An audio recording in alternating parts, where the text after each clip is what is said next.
Okay, having known what subjectivity is, or having an idea of what subjectivity is, now we now see how this is important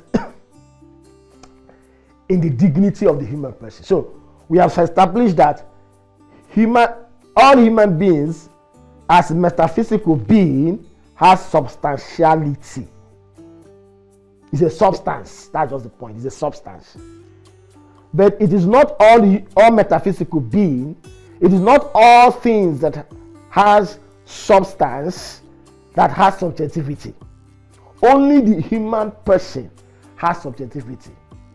Therefore, there is a connection, a necessary connection between subjectivity and the human dignity. And that is the point we want to make here. So let us now look at what Votiwa says. This is Votiwa, this picture. Human being as a person, the assertion that the human being is a person has profound theoretical significance. In a sense, it marks out the position proper to the human being in the world. So, there's one thing to be a human being, there's another thing to say the human being is a person. Okay? And then there's even further a different point to say that human being is a subject. Okay? So these are very important. It speaks of the human being's natural greatness. Human being as a person speaks of a human being natural greatness. The human being holds a position superior to the whole of nature and stands above everything else in the visible world. The fact that the human being does not only have substantiality, that is not just a substance, it's not just only a substance like every other thing in the world, in nature, that it has subjectivity, that is presence to itself, that it governs itself. It is own, it has self-determination. That's what the point we're saying. It makes it unique and, if like, superior over other natural things.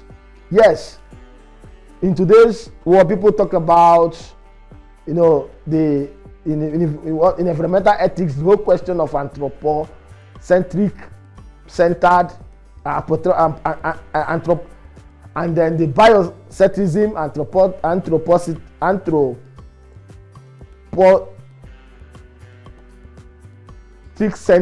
centered, biocentric centered, or biocentrism, and then the ecological centered in the whole question of environmental ethics. But it has only argument. We'll look at that in the other semester of the course. Now, there are two factors here that make the human person that has subjectivity unique and special. Intellect and freedom are essential and irrevocable properties of the person. Herein also lies the whole natural basis of the dignity of the person. Intellect and freedom. This is what explains the subjectivity of the human person. The whole thing about self-presence, self-determination is the question of self-consciousness, is the question of intellect and freedom. When we say freedom here, we mean free will, not liberty, not doing whatever you like. It's the free will, the faculty of free will and the faculty of intellect. This is at the heart of what makes this person, the human person, and the dignity of the human person. Anything that harms the intellect and the free will of a person harms its self-determination. And anything that harms self-determination harms the dignity of the human person. Because at that point, the person has lost his subjectivity, or the person's subjectivity has been wounded when somebody is no longer in control of his own self. Then the person has lost his or her subjectivity. And to lose your subjectivity means to lose your persona, your personhood. And this is very, very important. So human beings do not live for the sake of technology, civilization, and even culture. They live by means of these things, always preserving their own purpose. So in our world of technology, in our digitalized age, AI age generation, in our civilization, in our world of science and technology, these are the product of the self. So we should not allow what the self produce to now govern the self. When what is produced by the self governs the self, then the self loses its subjectivity and therefore its persona. So these are very, very important points. Now, for this purpose is intimately connected with truth, because the human being is a rational being, and also with the good, because the good is the proper object of free will. So the human being, through the intellect, seek truth, and through the free will, seek the good. And that is what they call the transcendental value of the human person. To seek truth and to seek the good. And if you like, the seeking of truth and the good is the summary of the purpose of university. And this is very important. Now, there is no way to acknowledge the dignity of the human being without taking this purpose and its thoroughly spiritual character into account. So, because we are people that possesses intellect and free will, we can seek the truth and we can seek the good. And these are what we call the transcendental properties of being, of God. The transcendental attributes of God. The good, the truth, the one, the truth, the good, and the beautiful. The beautiful. Good enough, that is actually the sacred, the good, the beautiful, and the truth is actually the motto of our university, Fujer Catholic University. In other words, if you are in Fujer Catholic University, you are expected to seek this. All the teachings and activities of the university is geared towards you seeking truth, holiness, beauty, and the good. And this is why the philosophy of life is important and compulsory course in the university, because it is to lead students into seeking these ultimate purposes and these transcendental values. So neither the concept of Homo faber nor the concept of Homo sapiens, understood in purely functional way, will suffice here. So we create tools. We are tools making, tool using animals. We are wise and intelligent animals. We make things. However, these things do not completely define who we are. Who we are is above and beyond what we do and what we make. And that is the spiritual aspect of the question.